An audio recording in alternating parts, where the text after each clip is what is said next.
Hi friends, இப்போ நம்ம என்ன பண்ண போறோம்னா ஓட்ட வடை செய்ய போறோம். அதுக்கு நம்ம மாவு பிசைஞ்சு ஒரு எலுமிச்சை பழம் அளவு ஒரு உருண்டையை நம்ம பிடிச்சிட்டு நம்ம என்ன செய்யணும், மீடியம் சைஸ்ல பிடிச்சிட்டு இதை சேஃபா நம்ம தட்டி எடுக்கணும்.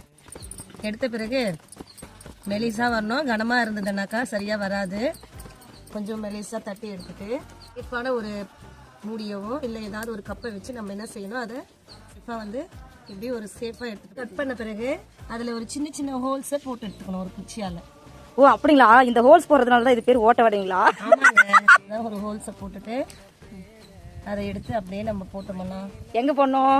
என்ன காஞ்ச எண்ணெயில போட்டோம்னா செமையா. அங்க பாரு, நான் உங்களை தான்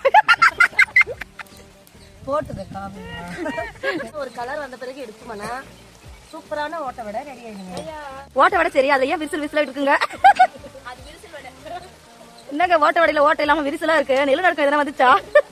ஓகே ஃப்ரெண்ட்ஸ், நெக்ஸ்ட் ஒரு சூப்பரான வீடியோ பார்க்கலாம். Stay tuned. பை.